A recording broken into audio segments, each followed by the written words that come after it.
Party को संजीवनी मिली है और इस यात्रा की सफलता से हमें कर्नाटक में सत्ता मिली और दूसरे राज्यों में हमें सत्ता प्राप्त होनी है। इस भारत जोड़ो यात्रा के माध्यम से इस देश की जनता ने यह जाना कि कांग्रेस पार्टी क्या है और कांग्रेस पार्टी के नेता क्या हैं। और आज जो गोदी मीडिया के माध्यम से प्रचार तंत्र के द्वारा नरेंद्र मोदी देश के साथ धोखा करते हुए भी अपने को जनता का हितैषी बता रहे हैं, उसकी पोल इस भारत जोड़ो यात्रा ने खोल दी और इस देश को पता चला कि राहुल गांधी जिसको पप्पू कहा करते थे वो वास्तव में पप्पू नहीं, नरेंद्र मोदी जैसों का पापा है। इस बात को इस भारत जोड़ो यात्रा ने साबित किया और हम सुदूर देहात में बैठे हुए कांग्रेस कार्यकर्ताओं में जो नई ऊर्जा जगी उसका एकमात्र कारण भारत जोड़ो यात्रा है। आज आप देख रहे हैं कि सीवान जिले के सुदूर देहाती क्षेत्र में मदारपुर में कार्यकर्ताओं का हुजूम किस प्रकार से जमा है और कितने उत्साह के साथ आज इस भारत जोड़ो यात्रा का लाइव आप लोगों ने दिखाया। और कांग्रेस प्रतिद्वंदी जो पार्टी है भारत में इंडिया नाम पर काफी आक्रोश जता रही है, इस विषय में आप क्या कहना चाहिएगा? भारत एनडीए को इंडिया से दुश्मनी है। एक तरफ तो नरेंद्र मोदी चीन के राष्ट्रपति के साथ बैठ करके गप्पे मारते हैं, पेंगे पढ़ते हैं, उनके साथ व्यापार की बातें करते हैं।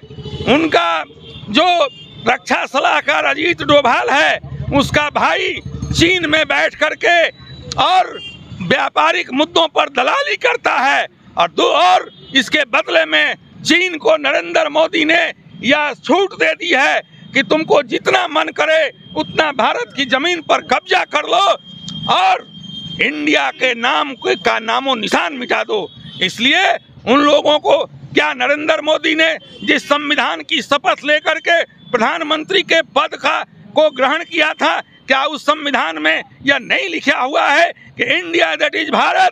लिखा हुआ है, आप सभी जानते हैं। लेकिन भारतीय जनता पार्टी के लोग राष्ट्र विरोधी हैं, संविधान विरोधी हैं, इस देश की जनता के विरोधी हैं, इसलिए इंडिया और भारत के भी विरोधी हैं।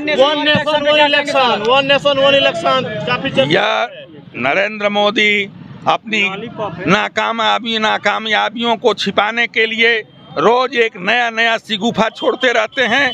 आप सभी बुद्धिजीवियों को यह जानकारी है कि वन इलेक्शन वन नेशन ऐसे नहीं होगा। इसके लिए जो प्रक्रिया है उस प्रक्रिया के पालन करने में ही 3 वर्षों से ज़्यादा समय लग जाएंगे और अभी 6 महीने बाद लोकसभा का चुनाव होने वाला है। अभी 4 महीने के बाद 5 विधानसभाओं के चुनाव होने वाले हैं। और क्या नरेंद्र मोदी समझते हैं कि वे इतने आसानी से वन नेशन वन इलेक्शन को लागू करा पाएंगे? यह देश विविधताओं का देश है और नरेंद्र मोदी अपनी तानाशाही प्रवृत्ति को लागू करने के लिए इस देश में वन नेशन वन इलेक्शन ला करके जनता के हितों को बर्बाद करना चाहते हैं, गिरवी रखना चाहते हैं और राष्ट्रपति शासन के द्वारा केंद्र की सत्ता चलाना चाहते हैं। साफ तौर पे कह रहे हैं कि अपनी नाकामियों के नरेंद्र मोदी छिपा रहे हैं। जी बिल्कुल। और सर, कांग्रेस के साथ में जो बिहार की जो क्षेत्रीय दल है, घटक दल है, उनको कितना सीट मिलने वाला है, कितना सीट बांटेगी कांग्रेस? यह बात हम लोगों के बोलने से ऊपर की बात है, लेकिन आप इतना बात मान लीजिए कि जब राहुल गांधी जी लालू प्रसाद यादव जी के यहाँ किचन में जा सकते हैं, उनके परिवार के साथ भोजन कर सकते हैं, बना सकते हैं, तो इसके लिए निश्चिंत रहिए। इंडिया गठबंधन के उम्मीदवारों की सूची जब जारी होगी तो कहीं कोई मतभेद दिखाई नहीं देगा। और जैसे भाजपा इंडिया जीतेगा, इसका मतलब क्या? भारत जुटेगा, इंडिया जीतेगा? भारत को तोड़ने का काम 9 वर्षों से नरेंद्र मोदी लगातार करते आ रहे हैं। कांग्रेस पार्टी और इंडिया गठबंधन का यह कहना है कि इस देश के आज़ादी की लड़ाई हिंदू मुसलमान सिख और ईसाइयों ने मिलकर लड़ी। इस देश की धरती पर जितना अधिकार एक हिंदू का है उतना ही अधिकार एक मुसलमान, एक सिख और एक ईसाई का है। और ये जब सभी जुड़ेंगे, जब ये सभी जुड़ेंगे तो भारत जुड़ेगा और जब भारत जुड़ेगा तो एनडीए हारेगा और इंडिया जीतेगा। इसी से भारत जुड़ेगा और सर जुड़ेगा इंडिया। और सर एक और सवाल, भारतीय जनता पार्टी बूथ स्तर तक पहुंची है और कांग्रेस को चैलेंज कर रही है, तो आपने प्रखंड स्तर के सदस्यों को नियुक्त कर दिया, पदाधिकारी किस स्तर को आप रणनीति बनाएंगे कि आप बूथ स्तर के कार्यकर्ताओं तक जाएंगे और नीचे तक जाएंगे?